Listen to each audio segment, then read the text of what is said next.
Breaking news. భారత్లో ఉగ్రవాదులు మరో భారీ అటాక్ ప్లాన్ చేస్తున్నట్లుగా తెలుస్తూ ఉంది. దాదాపు 5,000 మంది మహిళలతో ఈ ఆపరేషన్ అయితే చేపట్టాలని చెప్పేసి నిఘా వర్గాల నుంచి కీలకమైన సమాచారం అయితే బయటికి వస్తుందని చెప్పేసి మనకైతే తెలుస్తూ ఉంది.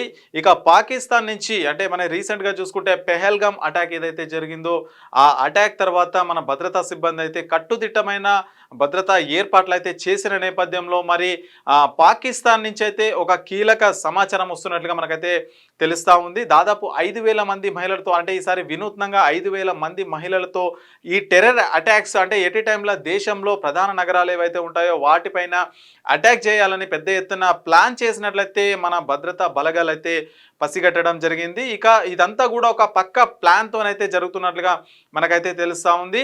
డిసెంబర్ 31 లేదంటే జనవరి 26 జనవరికి ఈ భారీ కుట్రకు పాకిస్తాన్ తెరలేపిందని అయితే మనమైతే పెద్ద ఎత్తున మనకు ప్రచారం అయితే జరుగుతున్న నేపథ్యంలో ఇటు మన భద్రతా సిబ్బంది కావచ్చు, మన ఆర్మీ కావచ్చు, వీళ్ళందరూ కూడా కట్టుదిట్టమైన చర్యలు అయితే చేపట్టారు. సో దానికి సంబంధించిన కొన్ని డీటెయిల్స్ అయితే చూసే ప్రయత్నం అయితే చేద్దాం.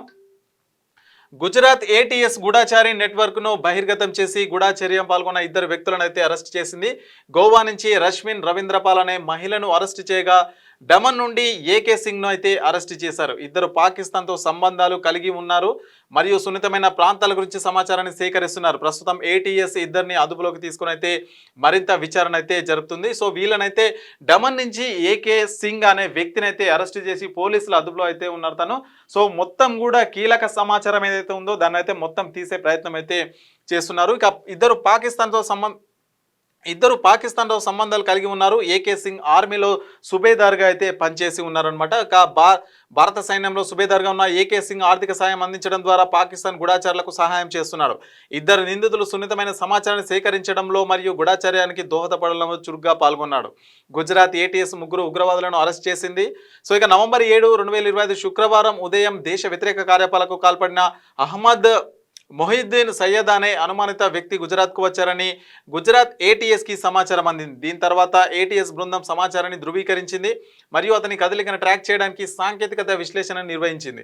ఉదయం నుంచి రాత్రి వరకు గంటల తరబడి ఆపరేషన్లు చేసినప్పటికీ రాత్రి 9 గంటల వరకు గణనీయమైన పురోగతి లేదు. సయ్యద్ కలోల్ వైపు కదలిక కనిపించింది. ఆ తర్వాత ఏటీఎస్ బృందం ప్రణాళిక వేసి అతన్ని విజయవంతంగా పట్టుకుంది. సో మొత్తానికైతే ఏదైతే అటాక్ ప్లాన్ అయితే చేస్తున్నారో పాకిస్తాన్ ఇప్పటికే మన భారత సైన్యం అయితే కట్టుదిట్టంగా ఎదుర్కొంటుంది. మరి పాకిస్తాన్కి ఎన్నిసార్లు ఇలాంటివి చేసిన వాళ్ళ బుద్ధి మాత్రం మారటం లేదు. మరి ప్రపంచ దేశాలు ఉన్నటువంటి అన్ని ఇస్లామిక్ కంట్రీస్ ఏవైతే ఉన్నాయో మరి పాకిస్తాన్ అయితే తీవ్రంగా వ్యతిరేకిస్తున్న పరిస్థితి అయితే కనిపిస్తూ ఉంది. మరి కొన్ని దేశాలు అయితే ఇండైరెక్ట్గా పాకిస్తాన్ని టెర్రరిజం పెంచడానికి కూడా పెద్ద ఎత్తున ఆర్థిక సాయం అందిస్తుందని చెప్పేసి కూడా మనకైతే కీలకమైన సమాచారం అయితే తెలుస్తూ ఉంది. సో ఇక ఇప్పటికే 5,000 మంది మహిళలతో అంటే ఇప్పుడు ఏదైతే ఇప్పటిదాకా బాంబులు పేల్చారో లేదంటే తుపాకులతో డైరెక్ట్ అటాక్ చేశారో ఇప్పుడైతే వాళ్ళు ఉగ్రవాదులు వినూత్నంగా ట్రై చేద్దామని అయితే చూస్తున్నారు. దాదాపు 5,000 మందిని మహిళలను ఒక టీమ్గా ఏర్పాటు చేసి వాళ్ళందరినీ కూడా బ్లాస్ట్ అంటే ఉగ్ర కుట్రలకు పాల్పడే విధంగా వాళ్ళనైతే ప్రేరేపిస్తున్నారని చెప్పొచ్చు. మొత్తానికైతే భద్రతా సిబ్బంది కీలకమైన అంశాలు అన్నట్టే వాళ్ళు ఏదైతే ఆపరేషన్ చేయబోతున్నారో వాటికి సంబంధించినటువంటి కీలక అంశాలను అయితే సిబ్బంది అయితే ఎప్పటికప్పుడు ట్రాక్ చేస్తూ ఉన్నారు. సో మన వాళ్ళు కూడా కట్టుదిట్టమైన అంటే వాళ్ళు ఎక్కడ ప్లాన్ చేస్తారు దాన్ని ఎట్లా ఎదుర్కోవాలని అయితే కంపల్సరీగా మన సిబ్బంది ఎవరైతే ఆర్మీ కావచ్చు, నేవీ కావచ్చు వీళ్ళందరూ కూడా తీస్తూ ఉన్నారు. సో మొత్తానికి పాకిస్తాన్ ఎన్నిసార్లు చేసినప్పటికీ మాత్రం వాళ్ళకు మాత్రం సో ఈ ఉగ్ర బుద్ధి మాత్రం పోవట్లేదని చెప్పేసి పలువురు అయితే దేశంలో ఉన్నటువంటి చాలా మంది అయితే చెప్తున్నారు. సో అయినప్పటికీ మన దేశ భద్రతా సిబ్బంది ఖచ్చితమైన కట్టుదిట్టమైన చర్యలు అయితే చేపడుతుంది దీనివల్ల.